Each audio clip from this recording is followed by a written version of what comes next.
versus on their side, right here. So if you get up on top of this, you're fine, you may roll on the board.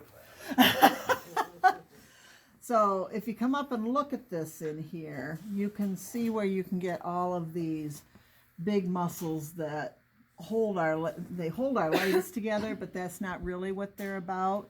What they're really about is balancing us when we're standing on one foot, which is what we need to do when we walk. So they're not big movers. They're adductors, and as a collective group, that's what they're called. They have different fiber configuration, but for the most part, they are on that diagonal kind of configuration in through there, which means they're an abductor or an adductor. So it's a big muscle mass because the ability to stand on one foot is so important. Now, it's opposite over here on this side, on the lateral side, which is tensor fasciae lata, which keeps a tautness in your IT band. This is supposed to be taut. People say, oh, my IT bands are so tight. Good. Because this and the tension that the muscles surround it that put into here counterbalance this great big group of muscles right here. This is what allows us to stand on one foot by bouncing on either side. These are the frontal plane muscles. So this would be, now I'm looking at the quads right now.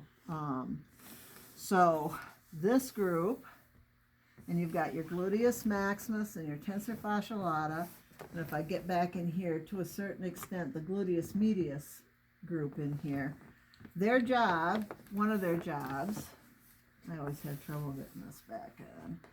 One of their jobs is to keep this big piece of duct tape nice and taut because it stabilizes the knee on the lateral side. And part of the hamstring sweeps around into this, and so this is an area where it's strapped down good.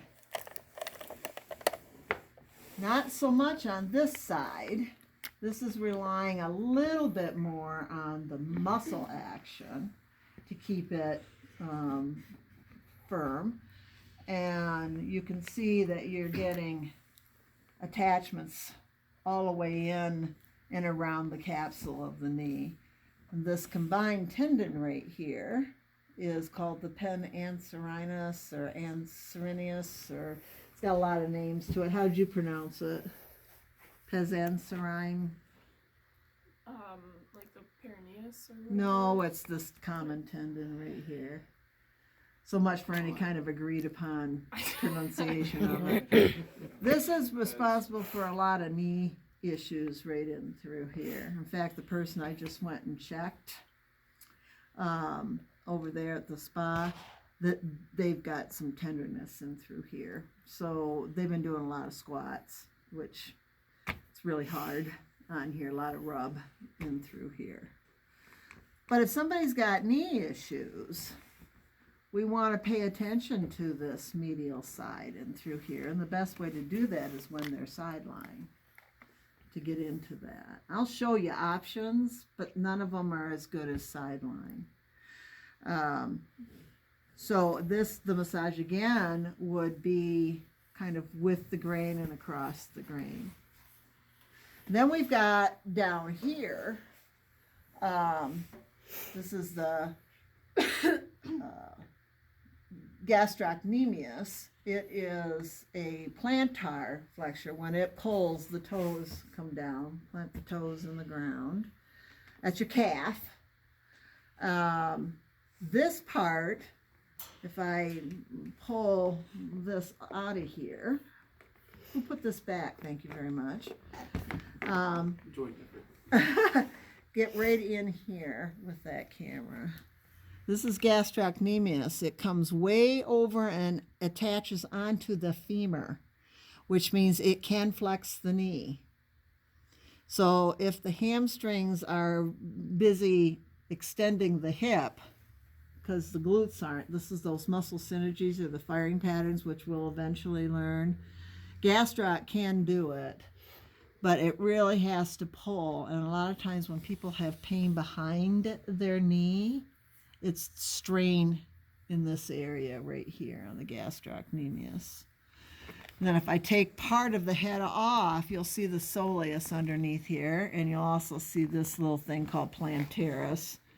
And then what's cut, if I take the whole thing off of there, what's cut is I want to say pectineus, and I know that's not right. See, I forget the names of muscles. So you have to go look. Not the plantaris, the popliteus. It's a popliteus back there. That's got a really important job. In order for our knee to fully extend and be stable, the tibia has to twist a little bit, and the popliteus does that. The last 15 degrees of extension. That's why I want your back leg or your weight-bearing leg to have your knee not in hyperextension, but I want that in full extension because that's where it's stable. If you've got it bent too much, then you get strain in through there. So this nerve continues to run down through here, and if it's true sciatica, it'll go all the way down the leg. There are other pain patterns that can happen with nerve impingement, and they'll go down the lateral side of the leg and under the knee, but they're more up into the lumbar area. So right behind the knee here, we have to be a little careful because we've got all of these vessels in this nerve that runs through there. And this, that does have to have a level of sliding in there. And the soleus, this thing, does not function at the knee unless it's kind of stuck together in through here.